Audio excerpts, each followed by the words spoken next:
Hi guys, my name is Sagar. Welcome back to this front end mastery series. हम सीख रहे हैं CSS और ये है हमारा चैप्टर 2 जहां पे हम सिलेक्टर्स के बारे में सीखने वाले हैं। लास्ट वीडियो में मैंने आपको 3 वेज बताए थे कि आप CSS कैसे अप्लाई कर सकते हैं अपने HTML डॉक्यूमेंट पे। आज हम सिलेक्टर्स के बारे में जान रहे होंगे, यानी कि थोड़ा सा एडवांस CSS पढ़ेंगे। तो चलिए बिना किसी देरी के हम करते हैं हमारी लर्निंग स्टार्ट। तो यहाँ पे मैं एक सिलेक्टर्स करके एक फोल्डर बना लेता हूँ और कितने टाइप्स के सिलेक्टर्स होते हैं वो तो मैं आपको बताऊंगा ही बताऊंगा, बट उसके पहले हम ये समझते हैं कि एक्चुअल में सिलेक्टर्स होते क्या है। कितने टाइप्स ऑफ सिलेक्टर्स होते हैं ये सेकेंडरी चीज है, क्या होता है एक्चुअल में सिलेक्टर वो मैं आपको बता देता हूँ। तो देखो, जैसे नाम से ही पता चल रहा है सिलेक्टर, यानी कि आप कुछ ना कुछ सिलेक्ट करते हो इस चीज से। तो देखो, सिलेक्टर्स हमें प्रिसाइज और एफिशिएंट तरीके से वेरियस जो HTML एलिमेंट्स होते हैं, P टैग हो गया, H1 टैग हो गया, जितने भी टाइप्स के टैग्स होते हैं उनको स्टाइल करने में हेल्प करते हैं, जिसकी मदद से आप अपनी वेबसाइट की डिजाइन को वाव डिजाइन बना सकते हो। जैसे इसके पहले वाली वीडियो पे मैंने आपको इनलाइन CSS के बारे में बताया था। अगर आप उसके थ्रू अपने HTML डॉक्यूमेंट में डिजाइनिंग दोगे CSS की मदद से तो वो काफी ज्यादा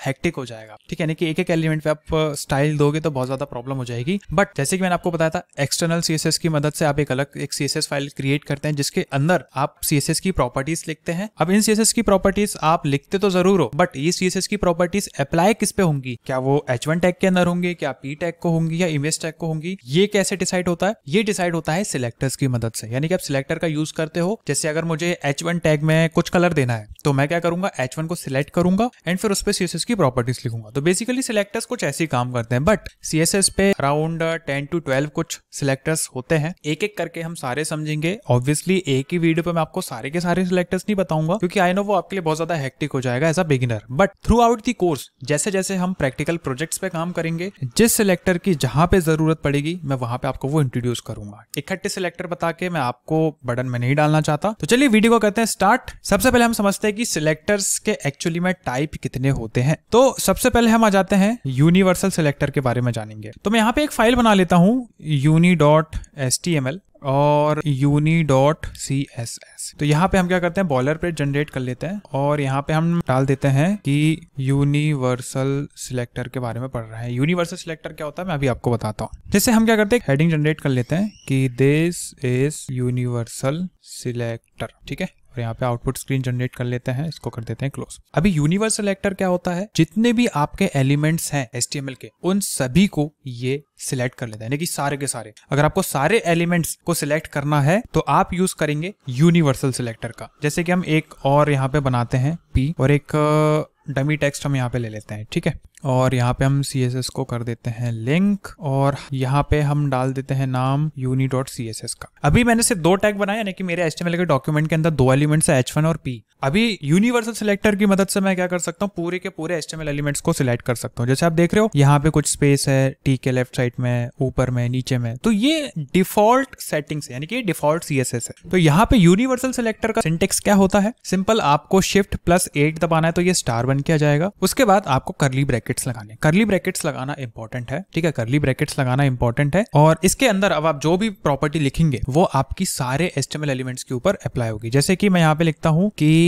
मार्जिन को कर दो आप 0। तो देखो, ये जो डिस्टेंस था, यानी कि 0 लगाने के पहले जो डिस्टेंस था आप देख रहे हो लेफ्ट में है और टॉप में भी थोड़ा बहुत डिस्टेंस है। तो मैंने बोला कि ये यहाँ पे काम करो, इसकी मार्जिन जो है वो कर दो 0, तो 0 हो गई। उसके बाद जैसे पैडिंग भी हम 0 कर देते हैं। ठीक है, यूनिवर्सल सिलेक्टर से हम मार्जिन और पैडिंग 0 क्यों करते हैं मैं आपको बता देता हूँ। जब आप CSS लिखते हैं किसी भी HTML डॉक्यूमेंट को, आप आगे याद रखो, जब आप CSS दोगे तो मेक श्योर आप उसकी मार्जिन और पैडिंग 0 कर देना, क्योंकि डिजाइन तो आप अपने हिसाब से करने वाले हो, राइट। अगर इसको आप 0 नहीं करोगे तो बाय डिफॉल्ट वो डिजाइनिंग पे थोड़ी सी प्रॉब्लम आ सकती है, तो उसको इग्नोर करने के लिए आप ये कर सकते हो। बट अभी मेन क्वेश्चन ये आता है कि इसका यूज कब करना है। तो देखो, इसका यूज आप कब कर सकते हो, when you want to apply a general style to all elements such as resetting margins and padding. मुझे क्या करना था, मुझे सारे एलिमेंट्स की मार्जिन और पैडिंग जो है वो 0 करनी थी, इसलिए मैंने यूनिवर्सल सिलेक्टर का यूज करा। तो आई होप यहाँ पे आपको यूनिवर्सल सिलेक्टर का जो मीनिंग है वो आ गया होगा समझ में। अब जो दूसरा सिलेक्टर है जिसके बारे में मैं आपको बताना चाहूंगा वो है हमारा टाइप सिलेक्टर, यानी कि जिसको आप एलिमेंट सिलेक्टर के नाम से भी जानते हैं। इसके अंदर चलिए हम le.html 2 फाइल बना लेते हैं और le.css बॉयलर प्लेट जनरेट कर लेते हैं, सबसे आसान। और एक एक करके सबको मैं एग्जांपल के थ्रू आपको समझाऊंगा। यहाँ पे भी हम इनको जनरेट कर लेते हैं कि दिस इज कौन सा सिलेक्टर है, एलिमेंट सिलेक्टर।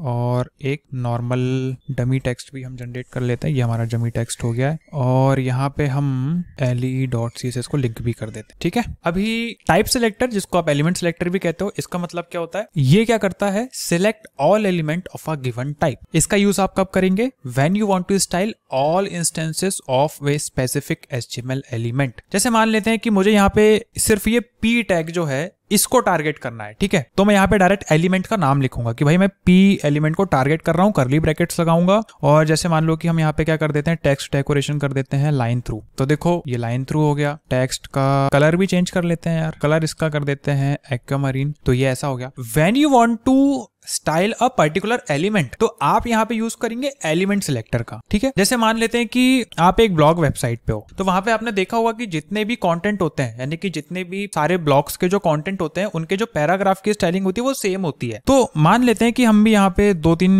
वो कर देते हैं पैराग्राफ क्रिएट। तो आप देख रहे हो अब जितने भी पैराग्राफ क्रिएट होंगे सब में ये सेम स्टाइल ऑटोमेटिकली ये ले लेगा। तो ये होता है आपका एलिमेंट सिलेक्टर। जैसे इसका कलर काफी और स्टाइल काफी चुभ रहा है, तो इसको सबसे पहले कलर हम देते हैं येलो कलर नहीं, येलो भी डार्क लग रहा है यार, हम ब्लैक ही रहने देते हैं।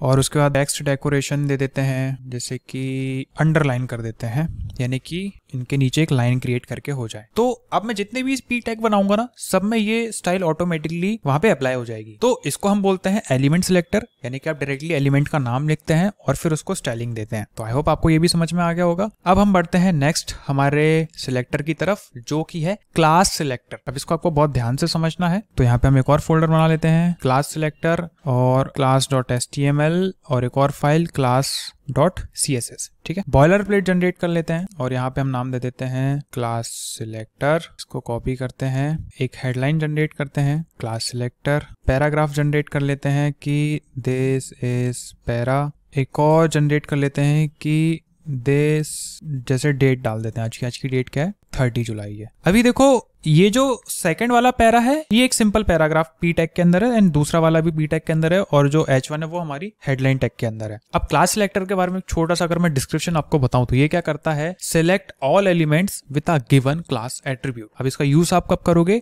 When you want to style multiple elements in a similar way regardless of their type. अभी टाइप सिलेक्टर में, यानी कि जो एलिमेंट सिलेक्टर था हमारा, उस पे क्या हो रहा था, अब कितने भी p टैग बनाओगे वो स्टाइल बाय डिफॉल्ट सब पे अप्लाई होगी, सब पे। अगर मुझे किसी p टैग पे अप्लाई नहीं भी करवानी है तो वो आप नहीं रोक सकते अगर आप एलिमेंट सिलेक्टर के साथ जा रहे हो। बट उसका एक तोड़ है यहाँ पे class selector. Class selector basically क्या करता है, जैसे मान लेते हैं कि आपके पास ये टुडे, एक और मैं p टैग बना लेता हूँ, टुडे इज वेडनेसडे, ठीक है। अभी मुझे क्या करना है, मुझे सिर्फ इन दोनों वाले p पे कुछ डिफॉल्ट स्टाइलिंग करनी है। तो अगर मैं एलिमेंट का यूज करूंगा, एलिमेंट सिलेक्टर का यूज करूंगा, तो जैसे अगर हम यहाँ पे कलर देते हैं एक्वा, ओके, तो हमने इसको CSS को लिंक नहीं किया इसलिए अप्लाई नहीं हुई, कोई बात नहीं, अभी कर देते हैं। बट अभी मैंने आपको क्या कहा था कि एलिमेंट सिलेक्टर के साथ प्रॉब्लम क्या है, आप चाहते हुए भी नहीं रोक सकते। अगर मुझे मान लेते हैं कि सिर्फ ये वाली लाइन को छोड़ के दोनों का कलर चेंज करना है, यानी कि ये 11 लाइन पे जो p टैग है दिस इज पैरा, इसको छोड़ के बाकी दो पे मुझे CSS अप्लाई करनी है, तो वो आप एलिमेंट सिलेक्टर की मदद से नहीं कर सकते। वो आप किसकी मदद से कर सकते हो, क्लास सिलेक्टर की मदद से। बेसिकली आप क्या करेंगे, इन टैग्स को क्लास प्रोवाइड करेंगे। अब वो क्लास कैसे प्रोवाइड करते हैं, सिंपल क्लास लिखो और क्लास का नाम दे दो। जैसे मैं लिख देता हूं पैरा। अब ये क्लास आपको उन एलिमेंट्स को देनी है जिन पे आप स्पेसिफिक स्टाइल देना चाहते हैं। जैसे मैं यहाँ पे लिख देता हूँ पैरा, और अब हम यहाँ पे सिलेक्ट करेंगे पैरा को, पैरा। अब अगर आप जैसे डायरेक्टली नाम लिख दोगे पैरा तो ये उसको सिलेक्ट नहीं कर पाएगा। क्लास का एक सिंटैक्स होता है कि अगर आप क्लास के साथ काम कर रहे हो तो आपको सबसे पहले डॉट लगाना पड़ता है। क्या लगाना पड़ता है, डॉट। डॉट लगाने के बाद आपको क्लास का नाम लिखना है। जैसे मैंने यहाँ पे क्या लिखा है, कैपिटल PARA। तो बेसिकली मैं यहीं पे आ जाऊंगा और अब मैं यहाँ पे एक स्टाइल देता हूँ कलर, और इसका हम ब्लू दे देते हैं। तो देखो एलिमेंट सिलेक्टर से क्या हो रहा था, आपके जितने भी एलिमेंट्स HTML डॉक्यूमेंट पे सब पे एक डिफॉल्ट CSS जा रही थी आपकी, जो आप नहीं देना चाह रहे थे सभी को। बट जहां पे आपका खेल आया क्लास का, वहां पे आपने वो प्रॉब्लम ही खत्म कर दी। क्लास की मदद से आप पर्टिकुलर एलिमेंट्स को टारगेट करके स्टाइल कर सकते हो, जैसे कि मैंने यहाँ पे आपको करके दिखाया। जैसे कि मुझे सिर्फ ये 2 एलिमेंट्स का कलर ब्लू करना था, मैंने सिलेक्ट कर लिया। सेम आप कितने भी एलिमेंट्स के साथ कर सकते हो। जैसे अगर एक हेडलाइन है दिस इज H2, ठीक है। अभी मुझे H1 और H2 दोनों में एक सेम कलर देना है, तो मैं क्या करूंगा, एक क्लास बना लूंगा SC के नाम से, यानी कि सेम कलर। क्लास के नाम कैसे देते हैं वो भी अपने आप में एक ट्रिक है, बट मैं आपको बताऊंगा धीरे धीरे। तो दोनों को मैंने सेम क्लास दे दी, और अब मैं यहाँ पे क्या करूंगा, सबसे पहले डॉट लगाऊंगा। अगर आप बिना डॉट लगाए क्लास को कॉल करोगे तो वो नहीं हो पाएगा। तो यहाँ पे क्या करते हैं, हम सबसे पहले कलर दे देते हैं। मैं कह रहा हूँ कि यार इनका कलर जो है वो वायलेट कर दो, ठीक है। तो ये देखो, जो चीज मैंने सिलेक्ट करी उतनों का कलर चेंज हो गया with the help of class. तो आई होप यहाँ पे आपको क्लास सिलेक्टर के बारे में भी पता चल गया होगा। एक और फाइल बनाते हैं और मैं आपको समझाता हूँ कि ID सिलेक्टर क्या होता है। ID सिलेक्टर, तो id.html और id.css दो फाइल हमने बना ली। बॉयलर प्लेट जनरेट कर लेते हैं ID सिलेक्टर, और यहाँ पे हम आ रहे हैं दिस इज ID, और दो टैग और बना लेते हैं, this is para1, para2, para3, ठीक है। ये हुआ, और चलो इतना ही रखते हैं। आउटपुट स्क्रीन जनरेट कर लेते हैं। अभी क्लास में क्या हो रहा था कि क्लास आप सभी एलिमेंट्स को दे रहे थे, ठीक है। जैसे मान लेते हैं कि यहाँ पे p टैग है।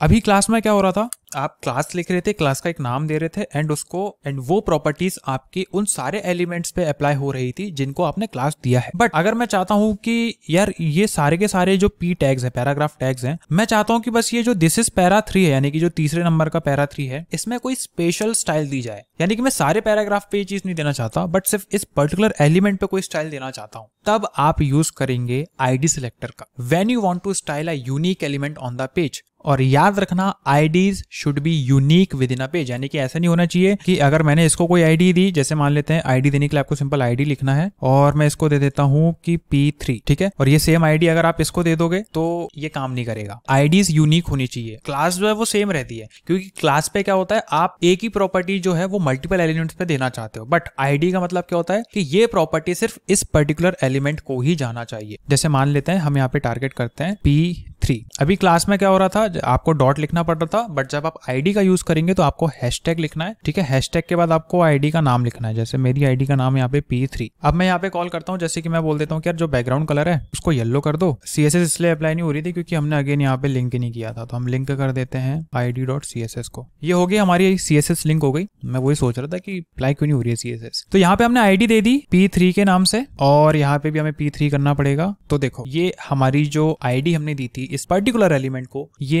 सिर्फ उसी पे लगी हुई। अब आप सोच रहे होंगे कि इसमें और क्लास में फर्क क्या है। देखो, अगर मुझे तीनों पैराग्राफ का कलर येलो करना होता, यानी कि बैकग्राउंड कलर येलो करना होता, तो मैं यहाँ पे यूज करता क्लास का, बट मुझे सिर्फ ये para3 का कलर जो है बैकग्राउंड कलर येलो करना है, इसलिए मैंने यूज करा ID, ठीक है। यानी कि सिर्फ एक पर्टिकुलर इंसान को ही जाएगी, और ये हमेशा यूनिक होती है। जैसे हम कॉलेज पे जाते हैं, हमारा कॉलेज ID कार्ड होता है, ID जनरेट होती है, तो वो यूनिक होती है, राइट। यानी कि जो मेरी ID है वो किसी और स्टूडेंट की नहीं हो सकती। वैसे ही CSS में ID आपकी यूनिक होनी चाहिए, plus IDs are case sensitive, यानी अगर आप यहाँ पे स्मॉल p लिख दोगे तो वो उसको कैच ही नहीं करेगा, इसलिए जो भी आप ID दो उसका सही नेम यहाँ पे आपको लिखना है। अभी फिलहाल के लिए हम बस इतने टाइप्स के सिलेक्टर देख रहे हैं इस वीडियो पे। जैसे जैसे हम आगे बढ़ेंगे, प्रोजेक्ट्स बनाएंगे, मैं आपको बाकी सिलेक्टर्स जो है उनके बारे में भी इंट्रोड्यूस कराते जाऊंगा।